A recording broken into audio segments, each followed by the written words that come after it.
What is up, everyone, and welcome back to Across the Board, sponsored by MoneyBall Metrics. You have your normal Wednesday team here today. You have myself, Alpha Dog Bets, here with my guy, JD, from Line Movers, and below us, as always, is our guy, Hefe from Hefe Picks. Hefe, how are you today, brother? What's up, fellas? Doing good, doing good. Happy Wednesday. I like the positivity out of you. That was. That was some good vibe. JD, you felt that, right? Yeah, I did. Over to you. Over to you. How Really are you, did. JD? Doing good, man. Doing good. Yeah, on this little wife's her, her actual work trip. And yeah, man, we are actually having fun here and but yeah, ready to talk a little sports. Hell yeah, dude. Hell yeah. Glad you guys are having a good trip so far. The backgrounds have been awesome. Looks like you're staying in a cool place. So hope you've been enjoying Yep, that, brother. for As we sure. do on this show, fellas, what we usually start the show with is we do go over our recap, how we did the day prior. So let's do that. And then we're going to talk about what we saw yesterday in the NBA trade deadline to start today. I'm going to start with the recap with mine first. Stetsy boy put it perfectly. 76ers killed me yesterday. Absolutely killed me. Then an absolutely huge lead, 36 points the entire second half. They blew it on a game winner on the other side there. So tough if you're on the 76ers like I was not a great day, but we bounce back today. JD, over to you. How'd you do? Was a good college basketball day. The college basketball season for me started off very well. Um, Best bet on the show yesterday was that Iowa game over. That like number had got steamed down, um, and that game flew over. That was absolutely no sweat. Um, but as far as actually hockey last night, I did actually have quite a few hockey plays, and it was not a good night for me there. But yeah, so that's why today Bounce back day. we're gonna Bounce back day. stick we're gonna stick to the college ball to a day. So There we go. Hefe, over to you. Same question as always. Solid day. Nothing really to write home about. Kind of uh, evened out after the day. Went 1-1 in basketball, 0-1 in hockey, 1-0 in college basketball. So 2-2 for the day. There we go. There we go. The vibe on that one wasn't as good, JD, as the right. Simpsons. That wasn't as strong. But let's jump into the NFL transition. Let's jump in immediately to some NFL trade deadline recap talk. Hefe, over to you. There's one thing we have to talk about in the main storyline of the NBA trade deadline, the NFL trade deadline. To me, was the New York Jets. There was a player you were projecting to get traded for quite a while, which was going to be Brees Hall to the Chiefs. He obviously was the odd man out, the one they kept there, as well as Garrett Wilson, the two big names that they kept over there.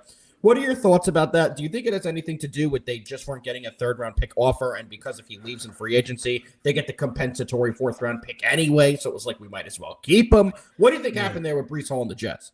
I mean, what you just said is exactly what it just was. They basically said, if we can get better than we're going to get for him, obviously leaving in 9 weeks, then we'll do it. If not, he's going to sit and suffer. And do I think that's the smart move? No, because I think it kind of kills the vibe in your locker room. But Yeah. at the same time, I kind of don't think the Jets brass cares. They, I go back and forth on that because Aaron Glenn's coming back. Aaron Glenn's going to be there for 3-4 years now because he just pressed the reset button 9 weeks into his first year. And this is going to be a hell of a reset. And this is where I really want to take this conversation to because Brees Hall really means nothing to this. Brees Hall is not going to be a Jet. I mean, God, if they franchise tag him, that would be hilarious. But I don't think he's going to be a Jet next year because they want that pick, honestly, more than anything. I understand why they didn't trade him. I read that Chiefs did offer a fourth, but they weren't going to give him away for free, which is what they're going to get. That's what it would have been. Worth for them anyway. Yep.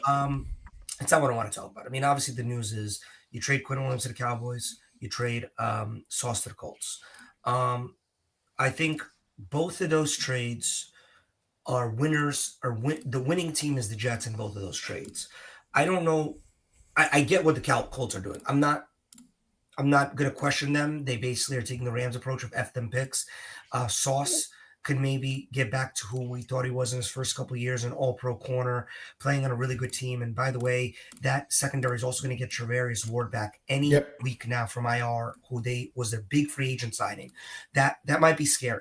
Do I think the Colts are going all in on Daniel Jones? I do. Is that scary? Yes, it is. But they're 7-2, so I can't really talk that much crap about them.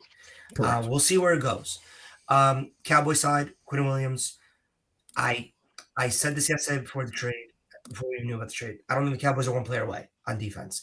Correct. It was probably the best player they could have gotten yesterday. Yeah, they solved a big problem running the running attack. I mean, it's going to be hard for Correct. the Cowboys now. Kenny Clark and Quinnen Williams now on the line is honestly solid. The linebacker that they got from the Bengals, solid.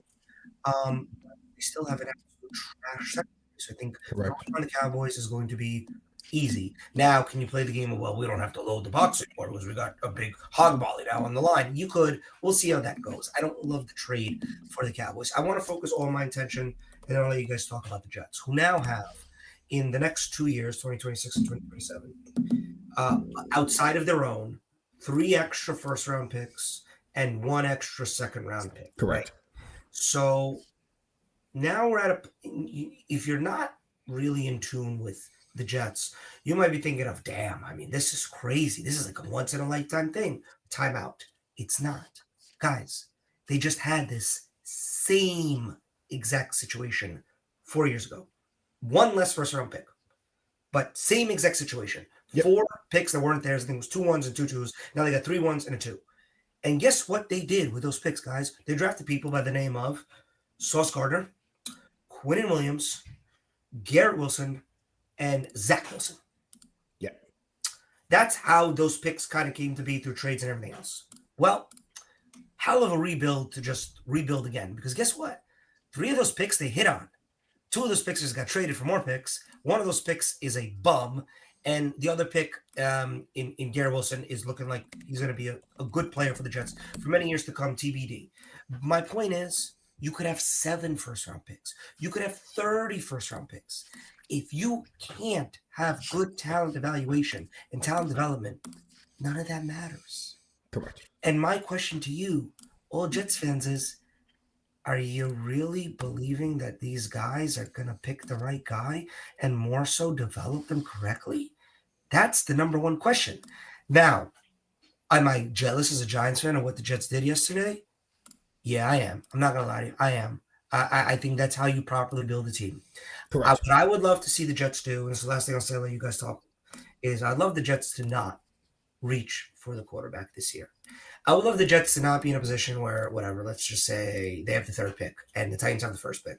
And obviously Titans don't need a quarterback. And it's looking like, the more and more I listen, it's looking like Mendoza's really the guy that's going to go 1 based upon this new theory of, we're not drafting quarterbacks that have played less than 20 college games. Right. Well, do you want to know what the odds are for the 1st pick? I do have them up right here. So right now, Ty Simpson is the heavy favorite at plus 185. Mendoza is 2nd at plus 300. And then Dante Moore at plus 600. Then you have Ruben Bain, the insane defensive player there, plus 750. I have a theory that Ty Simpson might not even come out. Why would he? Alabama is just as big as the New Orleans Saints. It's not a bad assessment. Yeah. They are. And Dante Moore, his stock is falling. I don't think he's very good. I don't think Dante Moore will project well. Once again, Oregon, not Alabama level. Alpha, we went through this whole thing a couple weeks, I think last week. Not Alabama level, but Oregon, in terms of an entity, pretty damn big. He's not going to lose a whole lot of money by staying in Oregon 1 more year. Dante Moore has less than 20 career college starts. He needs more. Ty Simpson, this is his 1st year ever as a starter. He needs more. Mendoza has no more eligibility left. He has to go in, and also he has a ton of D1 starts. Well, here's the thing. Ty Simpson and Mendoza are the same age. They're both 22 years old. And I think if you want to be that top pick, and you want to be that guy, they do both kind of have to come out to the draft this year. I'm sorry. I do believe they both do have eligibility because I do believe Mendoza was redshirted. I believe he's a redshirt junior. Yes, he is a redshirt junior. So he did redshirt his 1st year. He still has a year of eligibility. So he can return. He absolutely can.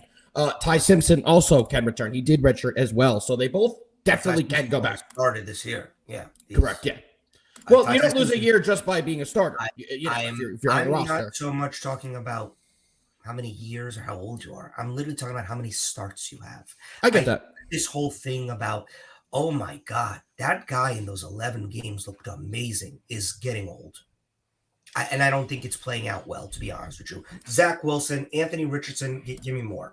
Jaden Daniels had a ton of starts. Caleb Williams had a ton of starts. Yeah.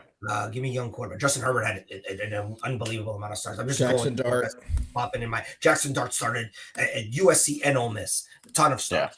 You guys get my point, right? The quarterback who's like just played one season as a starter and had an amazing year, it's not really panning out well in the NFL.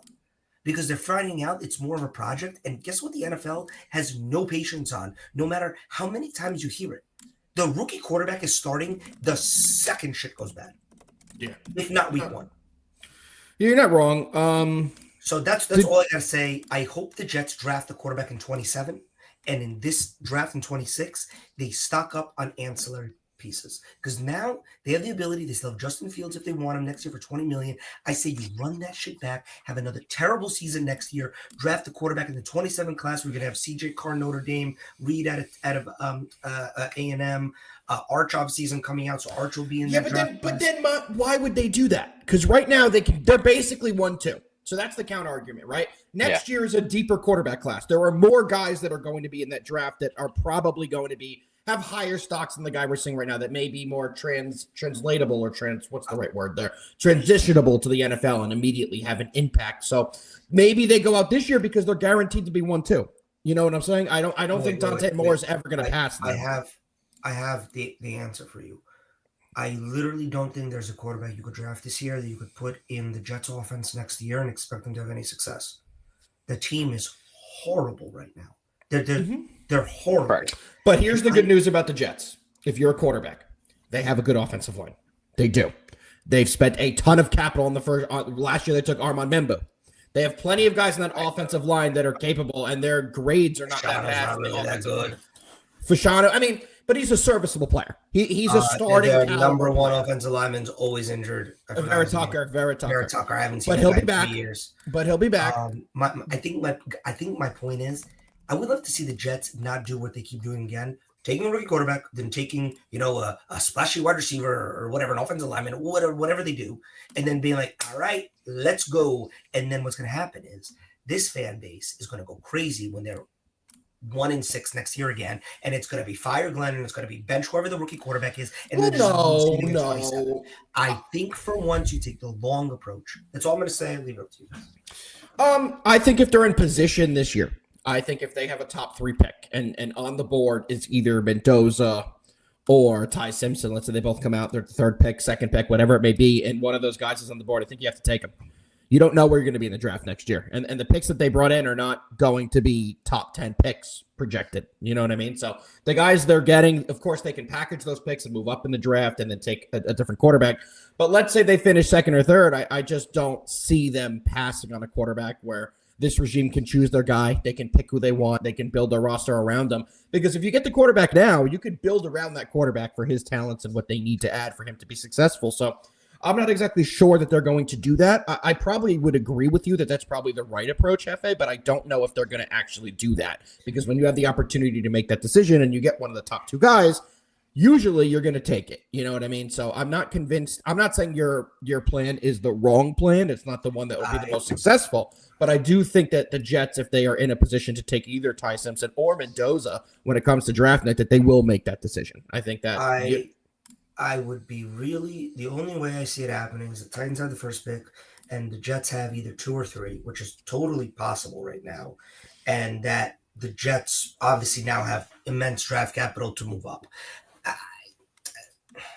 Drew Aller, by the way, Drew Aller is not on the 50 listed players for potential first. He's not even available next year. I mean, he's not available to. I think he can get redshirted this year because of the injury, right? I think he can regain the eligibility from this year with Drew Aller. Just think about. Let me pull up Drew Aller. I mean, Drew Aller's bad. He should have came out last year. I don't know why we're talking about Drew Aller right now. We had a comment about him. I am really big on the A&M quarterback Marcel Reed. I'm really big on him. So that's why if you're like a Mendoza and a Ty Simpson, do you want to go into the draft with him, or do you want to be the number 1 this year? Mendoza's coming out this year. There's no doubt about it. Indiana, all eyes are on Indiana. It's only going to get more and more and more as we get closer to college football playoff. Mendoza's coming out. I think you're right. I truly believe there is a world we live in where Ty Simpson can go to Bama and everybody's like, yeah, that makes sense. That I get it. Sure. And I think there's the same exact world, if not even more, for Dante Moore to go back to Oregon. I don't. The NIL has crushed the allure of quarterbacks running to the NFL fast. Every other position, I think you can make a case for it. That the second you're eligible, you're gonna go. Quarterbacks, not so much. Yeah, I'm trying to think back in the most recent drafts. There hasn't really been anyone who's worked out who hasn't started multiple years. Now that I'm thinking back, I'm trying to put together who I'm thinking of. Thoughts on the plummeting Cade Klubnik stock. Let me tell you something I don't want. A player I wouldn't want in my NFL team. That's Cade Klubnik. Wait, I'm sorry. What are you saying? I didn't understand. Thoughts on the plummeting draft stock of Cade Klubnik. No. What you said, Alpha. I wouldn't want him on my team if I of any team in the NFL. You were literally talking about something before Cade Klubnik. I have no idea. We're going through the comments here, so I don't know what I was speaking on exactly before that. But now, JD, what are your thoughts? As far as Dante Moore, I am kind of out on actually him, so I'm not even going to put him like in this conversation here. But as far as the other two quarterbacks that we're talking about, I really like them both. I've actually talked about that throughout this like year. It makes a lot of sense, Hefe, what you're saying, especially as far as Ty to stay another year. I would love to see that happen. Do I think it happens? No. I don't either. I do think that both guys go into the draft this year, and I think it could end up. Well, like I've already said a few times throughout this year, I think that Ty Simpson will be the better NFL quarterback. I just think he throws a better ball. Like I've been saying a few times, we've seen him make those actually like NFL throws. So yeah, but I just don't see where they both don't go into the draft actually this year though. I would agree. I think that they're both going to be top 5 picks guaranteed, and when you get that opportunity, you take it. Unfortunately, I just think they're going to. I will say this: the worst thing that can happen to the Jets, the worst thing is, I don't know. Let's just say, screw it. They got the first pick, and they take, for whatever reason, either they trade out because somebody wants Mendoza, or they take Baines. Right? They don't take a quarterback. And whatever quarterback they passed on gets taken at 2. Mendoza, Simpson, doesn't matter. And that guy becomes the guy for another team. Yeah. That is the worst case scenario. Nightmare. Because you're going to have a fire in the Jets. They're going to be going crazy because then there's no trust. Then you have all these first round picks for 27. They're like, doesn't matter. They're going to make the wrong choice anyway. That's the worst case scenario. And that's why this draft for Jets fans is something that they're probably legitimately already looking at. Of course, the season's over. They have hope. It's so important. Whether you do it or don't, you are forever now tied to whatever this draft class is. And next year's. Yeah, I would agree with you wholeheartedly. JD, what are your thoughts about the moves that the Cowboys made? And do you think it was the right move for them to essentially add a run-stopping interior lineman when they've already done that? You know, when they made the Micah trade. That's what they did, was bring back a run-stopping interior defenseman. When their pass coverage in their secondary is as bad as it is, do you think they're in a win-now mode to give up that type of draft capital, a first and a second, for Quinnen Williams, who, looking at Quinnen Williams' stats, he has 1 sack on the year. That's not his game. The issue to me for the Cowboys is, yes, the run defense hasn't been great, but they can't get sacks. They need to get to the quarterback. They need to help out their terrible secondary by getting some pressure on the quarterback, and I don't believe they addressed what they needed on the defensive side. I like the linebacker they brought in. I said that yesterday. I thought that was a very good move. Someone who could possibly be there for the future, so I definitely like that. But Quinnen Williams is on a very expensive contract as well. What are your thoughts about this? Yeah. So far, I am kind of torn. Because I've been hearing a lot of stuff from the Cowboys side of things, a lot of Cowboys fans that are really deep into, to this side of stuff. And a lot of stuff I'm hearing is this was as dumb of moves as we could have done. And then there's another side that are all, as far as for the future, there's a lot of things going on where they think this could be good and this is super smart, and we're going to see after the draft and after next year about how this was a good move. And like I said, I'm like torn still? No. Is this just going to fix everything for this year? No. Um, just actually, I believe actually Hefe said it. I mean, it will help some as far as in the run game. You know what I'm saying? Like if Absolutely. like actually obviously now if you can stop there, then as far as the pass, you will have a little more help there. So I mean, you can look at it that like way, but I still don't think it's enough to make this a team like a really good A playoff contender. team or A anything. I contender. think it, yeah, no, I don't think they're a contender. I mean, listen, Jerry No. gave the fans something, which I give him credit for. But basically, what happened is they basically traded Micah Parsons and a second round pick for Kenny Phillips, Quinnen Williams, and a first round pick. That's at the end of the day what happened. Would you do that trade if you were presented today? No, you wouldn't. No. You would keep Micah in a second. You would not take Quinnen, Kenny Phillips, and a first. Mind you, that I believe. So who's their second Green Bay's first is going to be late? Yeah, no, you're talking about 15, 20 picks, like a difference between the second and the first round pick that you're going to get. So that's how you got to look at it. But listen, I give the Cowboys credit. Yeah, just actually like I said, that's kind of what I'm seeing more as a few things that Jerry Jones has said, and now with this move, that is what it to me more of what it feels like. This was for the fans. Yeah. And Connie, JD, I need your answer to this because you're our resident Cowboys guy. Do you like the addition of Connie or the addition of Yes. Connie? We like the addition of Connie. Yes. every day. Connie, always. Quinn and fuck Williams. on the Cowboys, Quinn and man. Let me tell you, such a big. Do I actually like the addition? Yeah. Yeah, but that's Yeah. that's like the just taking the top line of a like a statement and not like looking into like the rest of like you know what I mean like yeah no crap Quinn Williams is great but I don't think he is. He's having a really bad year. Like if you listen to New York radio and you Brother. listen to the stats and everything he's been doing, he's having a really bad year. And he's a top 10 paid interior defensive lineman in football. So to me, adding that to your team when you need run stoppers, sure. You need run stoppers, sure. The picks that you gave the Jets, you could have taken one of the best defensive tackles in the draft that you're getting significantly cheaper. And you would get a run stopper. You could get a run stopper. They're a dime a dozen out of the draft. He doesn't provide much in the pass rush. He has 1 sack on the year. So for me, I just think it's all about the Cowboys. They're not going to wait till next year. Like, they Quinn- actually believe they can with this put enough together for the rest of the season to get into the playoffs, and then in the playoffs, as we all kind of know, it's a crapshoot. Any given Sunday in the playoffs, you know this. The Commanders went to the NFC Championship game. yeah, but I just don't think, Connie, I see your comment here. He's a perennial Pro Bowler, and I get that. The Pro Bowl means nothing, by the way.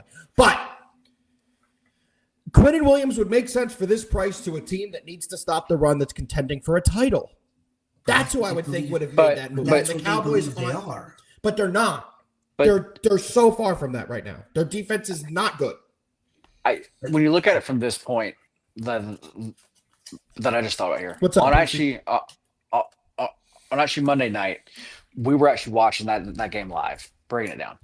There was multiple plays where the Cowboys defense literally looked like they gave up. Like it looked like a few of those guys were out there not trying. Yep. If actually anything, this at least gets this defense at least bought back in to like where the Cowboys are going out making these trades because the offense is honestly so fucking good. It actually really is.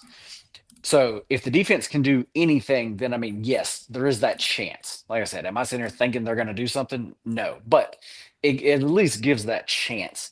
And that could be something where this defense that has not looked good, just these couple moves could at least have everybody bought back in and being, okay, the owner, the team actually thinks that we can do it. So let's go out there and fucking actually do it. But is a first round pick and a second round pick worth that in a year that maybe you don't I don't really think they have a chance realistically to even be a playoff team where they currently sit with the Eagles in the division. I don't think they have any chance. And also, Connie, I understand what you're saying. He's under contract. He is one of the top paid guys. I completely understand that. He is under contract, but that's one of the reasons why I don't like the move is because of what his contract entails. You take a look at the remainder of the contract that he has left. He has a $22 million cap hit next year. The year after, he has a $26 million cap hit, and his numbers have gotten worse. His numbers have not gotten better. They've gotten worse. You may be saying he's worth it. How is the Jets defense, who had Sauce Gardner, the top paid corner in the league, who had Kenan Williams, who's a top 10 paid interior defensive lineman. Now that doesn't make that defense any good. You're being unfair. You're being very unfair because the Cowboys offense is probably the complete opposite of the Jets offense. Couldn't agree more. So Couldn't agree more. But their secondary is Quinn Williams is going to have a lot more opportunities to play with, I don't know, something called a lead than he had on the Jets. And as you know, if you're playing on a defense that is a lead, you might not see a lot of rushes, right? Maybe giving him an opportunity to have more impact on the game. But guys, I don't want to talk about this season. I want to talk about 3 teams really quickly. One team that made a trade. This is just not right. This is just not right. That's just not even close to accurate. It's not even remotely close. Maybe not top 3, but he's 100% top 10. 100% top 10 is fine, but saying he's top 3 is absurd. That's absurd. Probably in the top half of he's 7 or 6 or 5. I don't think I'm gonna rattle. I don't think he's 8 or 9 or 10. Anyway, I want to talk about a team that made a trade that I think is absolutely awesome. I want to talk about 2 teams that did not make a trade that I don't get why. The Seahawks bringing in Rashid Shaheed is awesome. Yes, that's a big one. I love that for the Seahawks. I think that moves the needle for them any which way? Not really. But I think what it does is give another perfect weapon to Darnold. Another perfect wide receiver who is fast and can absolutely catch a long ball, thus doing 2 things, giving Darnold another guy like that and opening up the field more for JSN, who's already going to go on path to be one of the only wide receivers to ever get 2,000 plus receiving yards in a season. Okay, Connie, I would be happy to. Hold on 1 second. Jalen Carter, Chris Jones, Jeffrey Simmons, Milton Williams, Nnamdi Madubuike, I would put all of them ahead of them. Take out Dexter Lawrence has had a bad year. He has not been great this year, but if you look at the last, 5 years he's had, he's going to be better than him as well. Leonard Williams, I may put over him as well. One more thing about this as well. The Dallas Cowboys are already paying Kenny Clark $22 million per year until the end of 2028. So you are now paying the interior of your defensive line $45 million a year for guys that can't get sacks. Where are you going to pay the edge rushers? Where are you going to pay the linebackers? Too much cap tied into the interior defensive line when this defense does not have a lot of talent. They just don't. I don't think it was a good move. Jeff Simmons. I put Vita Vea. I would put DeForest Buckner on the Colts. I would probably put, what would you say about Aleem McNeil, the 25-year-old from the Lions? What about Zach Allen from the Broncos, who leads in sacks from the interior? There's so many good defensive linemen, interior defensive linemen, and he's a run stopper. So Kenny Clark also run stopper. So I definitely agree you got to win in the trenches, Connie. If they would have gotten an edge rusher, I would think this is a much better move, but it's not an edge rusher. It's just not an edge rusher. If you want to go by stats, he has 1 sack. All the guys I just named are more than tripling him this year. So that's my take on that. I do not think Kenny Williams was a good deal. Two teams that I think I'm a little shocked at. One, Buffalo Bills not making any trades in the wide receiver department. I guess it's a cap issue. I get it. They do this every year, and every year it just doesn't work. And every year in the playoffs, they scream, "Damn! If only we had a guy." And I think there was a lot of opportunities for them to get a guy, and they just kind of didn't yesterday. I thought there was opportunities for them to make some noise with a lot of wide receivers. I'm shocked that they didn't. And the other team that I'm shocked, really shocked, is that the Packers didn't go out and get a replacement for Tucker Kraft. I think the Packers are absolutely in win now mode. I don't know why they wouldn't just get somebody for cheap. You got to give Jordan Love more weapons. His safety net was Tucker Kraft. I know they have Musgrave. That's great. But for the life of me, I do not understand how David Njoku is not a Packer today. Because the Browns don't trade away their assets. They don't. They traded away one shitty defensive lineman that was not really a great player. Connie, I'm also shocked that Jermaine Johnson of the Jets is not a 49er. That makes I agree. Sense. I thought that would have been a slam dunk for them. Going back to his old coach, the guy who he got drafted with in Robert Saleh, was the DC in San Francisco. San Francisco has injuries all over their defense. And I think they were offering a good-sized pick for him, too. I don't – some things the Jets just didn't do yesterday just didn't add up with the big moves they made. If you're going to tear it up from the top, why not get as many as you can? You have What to is keep the- some talent. You have to keep some talent. So you What can't just get rid is of every good the player. But reason Jermaine Johnson is on your team today? what's his contract? Let me pull it up. What's his contract? Let's see how many years he has left. Let's see what they have him for. He is 26 years old. Yeah. Hefe, you know why? He makes $2 million a year. They could have got a second round pick. He makes $2 million a year, and they can bring him back next year for $10 million, and then he's an unrestricted free agent in 2027. If they want to, they could trade him next year and get basically the same value, in my opinion. That's my thought there. Yeah. I guess whatever. I like some things just didn't make sense to me. Those are the two teams. I don't know if you guys had any others that didn't make sense why they didn't make a move. But to me, the Bills and the Packers stood out. Yeah, did you hear the rumors that the Bills were interested in Brees Hall, but the Jets wouldn't trade him in division? That was interesting to me. I don't know if I believe it. A lot of linking between Debo and the Bills. I thought that was a terrible fit. Terrible fit. You do not need a yak wide receiver who can get balls as a running back and a wide receiver when you have one of the best running backs in the league. You need a freaking guy. Like, I know it was a rumor, but Brian Thomas Jr. to the Bills would have been everything. Everything. Been huge. I don't think he was ever really on the market. You know what I mean? I just don't. I'm not as perplexed on the Bills as I am on the Packers. That was a direct need with direct players available, and nothing was done.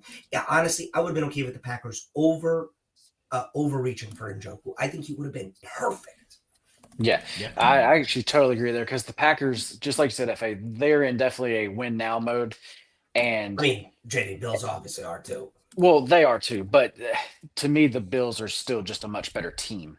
Yeah. This like Packers team, though, just like I keep saying, everything depends on Love, and when you're not giving Love the guys that he needs, that's not going to be good. So that's why Green Bay, I'm just especially surprised they did not do something. Yeah, no, I thought they would have as well. I thought they'd be able to swing some kind of tight end, maybe Chiggy from the Titans, maybe it was David Njoku from the Browns, but they weren't able to swing anything. Something, and they've been good in the trade market. They've made some good moves in the last couple of years. So I did also think they were going to make a couple deals. All right, Hefe, question for you. Any other trade topics you want to talk about before we move on to the Knicks game? Not really. I think it's going to be a hell of a tankathon for the rest of the season. I literally the Saints and the Jets don't play each other. No, but there are. Let me pull up the schedule. There are two of the bottom three teams that play each other at least once. That's going to be a hilarious game to watch. I think it's the Saints and the Titans. I think play each other. I'm pulling up the Jets play the Saints. Oh, the Jets do play the Saints on the 12/21. Let's pull up the Titans schedule. Give me 1 second. The Jets Saints game might go down as the funniest NFL game in the history of the world. You're definitely not wrong there. I'm taking the over on interceptions. Hold on, let me pull up the Saints schedule. Let's see who they play. Another 1-8 team. The Saints play the Titans. They still have the Titans on the schedule, and like the Jets, like we said. Now pulling up the Titans schedule. The Titans still play the Saints. That's it. They don't play the Jets. They play the Jags. But the Titans have a pretty hard schedule. I don't know if the Titans are going to win a game. They have the Texans, the Seahawks, the Jaguars, the Browns, the Niners, the Chiefs, the Saints, and the Jags. They have a pretty difficult schedule to end their year, the Titans. It's very interesting. It's going to be a crazy tankathon, and it's also crazy because I'm wondering what if the Jets want to just totally flip the script. Last thing I'll say, and say F them picks. Let's get a quarterback who's already like in the NFL. And if that would happen, they have the types of picks in the capital to get somebody that we right now don't think is available. And I don't have a name in my head, but there are players on teams that are established good quarterbacks that we don't think are available, that the Jets can make available because of the ammunition and draft picks. Godfather offer. They can make a Godfather offer, similar to what they got for Sauce Gardner. I'm going to throw out one name. It's absolutely crazy. Don't say Kyler. I don't think it would happen. Who? Don't say Kyler. Ew, he's not real. Joe Burrow. Don't think it'll happen. They spent too much money on the receivers. They've invested too much in the offense. They can't do that. In my opinion. Guys, it would be cool. One other quick thing here before we move on. We kind of talked about it, but it was really quick. Just glanced over it. What do we really think about the Colts? I mean, as far as with Daniel Jones, after actually 9 games, kind of going all again the way that they like did here. They haven't done anything wrong yet. Everything they're doing is right. I would be an idiot to judge them and say they gave up way too much. Yes, on paper they gave up way too much, but the Rams gave up a ton in that Stafford deal. Yeah, And sure. I thought it was stupid. And what happened? They just went on to win a Super Bowl. And honestly, once you win the Super Bowl, the draft, you won the trade. Doesn't matter if you go 0-17 the next year. Correct. If you win a Super Bowl based off this trade, It was all worth it. It was all it's all worth it. Yep. And actually, that's what that's what I was going to bring up. Basically, was I think we're gonna have to wait until the end of the year to see if this was a good trade I'm gonna tell you right either now, not. If Sauce comes out and he's just crushing it, getting picks and like being the number one rated a corner in the league, and they make it to, I don't know, AFC Championship game, and then they lose there, it's still a win for the Colts. In my opinion, they have Sauce for years.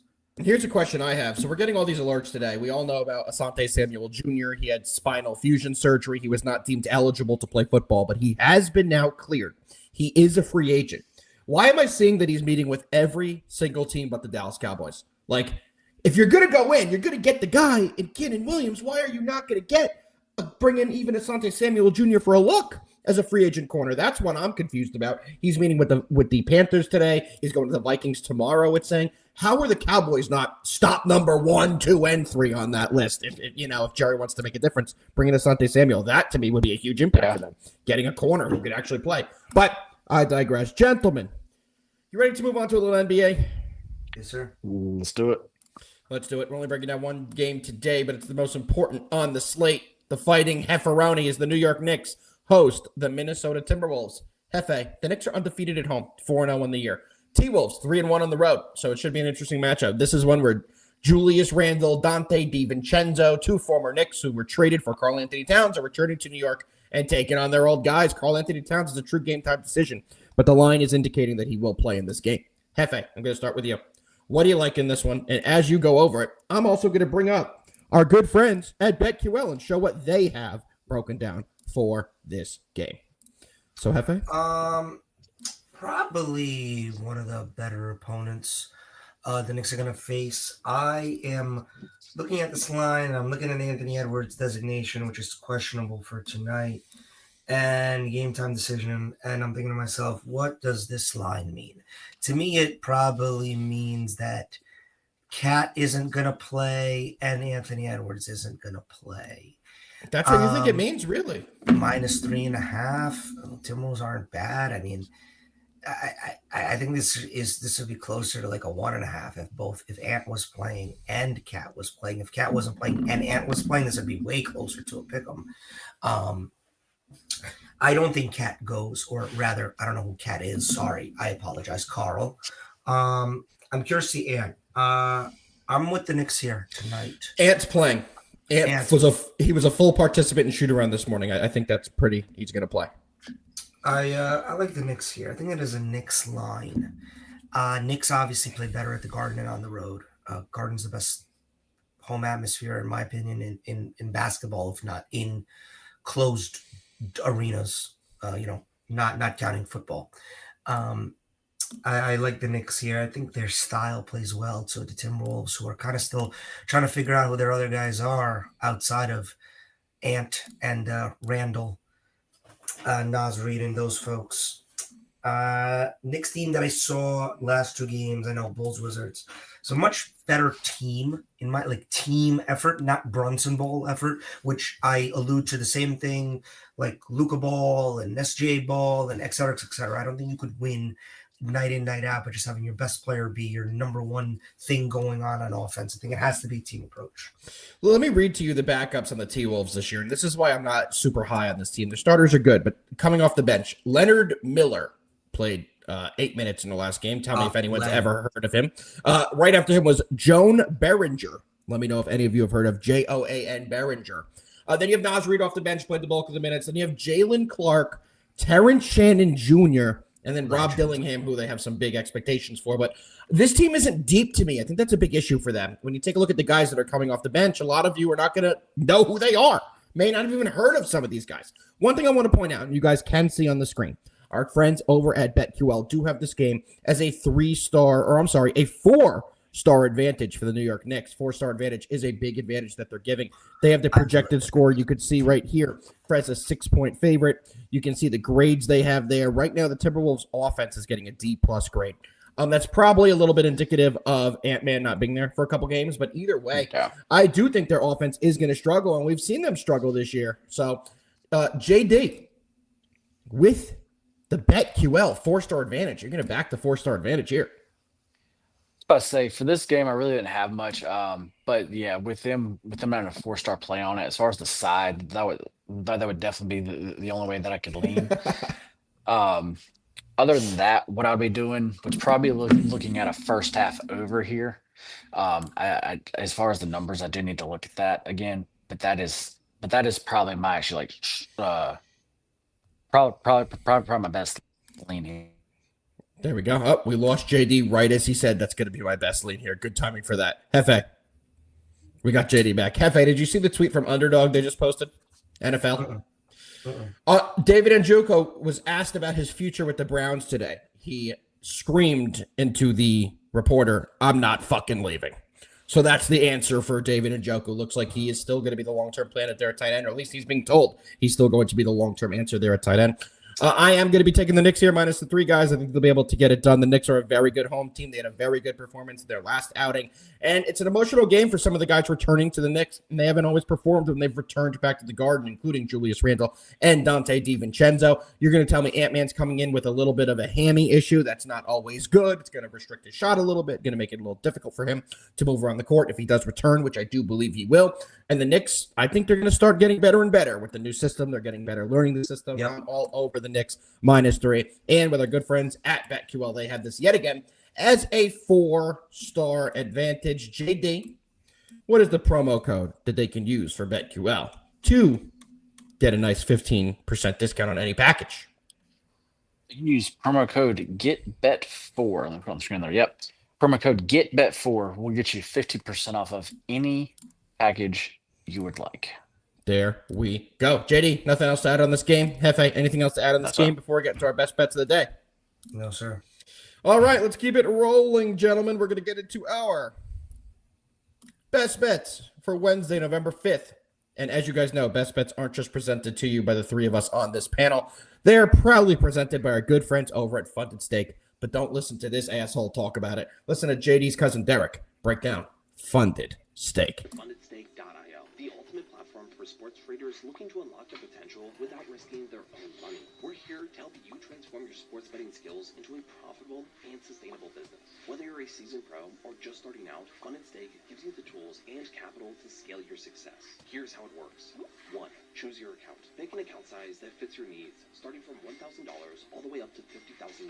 Your journey starts here. 2. Take the challenge. Hit the profit target while sticking to our risk management rules. For example, with a $10,000 account, aim for $3,300 in profit, place a minimum of 25 sports bets, and maintain the required daily and total loss limits. 3. Get funded. Once you pass the challenge, we'll provide the capital for you to trade. You can keep up to 80% of your profits while we take on all the financial risks. At FundedStake.io, you'll benefit from a fully personalized dashboard where you can monitor your trades, track your challenge progress, and place real-time bets on all major sports leagues. Our platform is built for transparency, ease of use, and performance. With FundedStake.io, you can focus on winning and scaling your success while we cover the risks. No financial stress, just growth and profits. FundedStake.io. Bet smarter, scale faster, win bigger.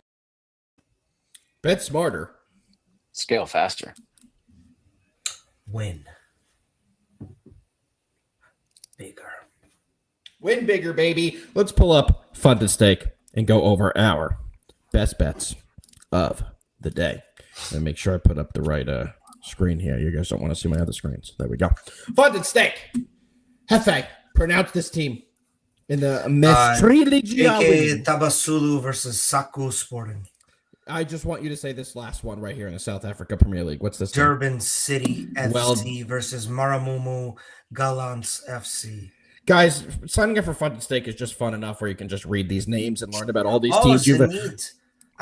Guys, this is actually hilarious. I actually saw this game about 12 years ago, this exact soccer game. FK Zenit St. Petersburg versus FK Dynamo Moscow. I was actually there in St. Petersburg. It was nuts. I can't believe they let you back in the country.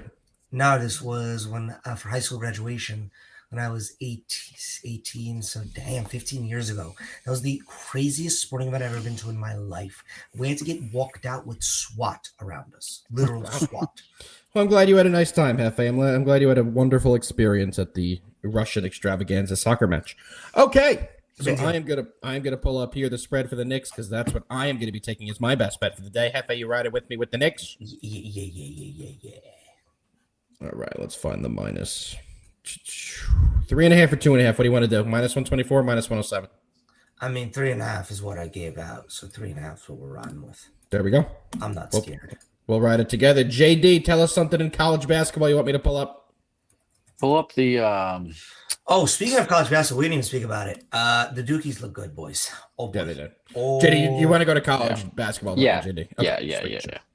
I know a lot of the lines have moved that I gave out this morning. Let's go to the Creighton game. That one shouldn't have moved much. All right. Give me the spread. Should be like 29.5. 29.5 minus 107. There we go. You want it? You got it.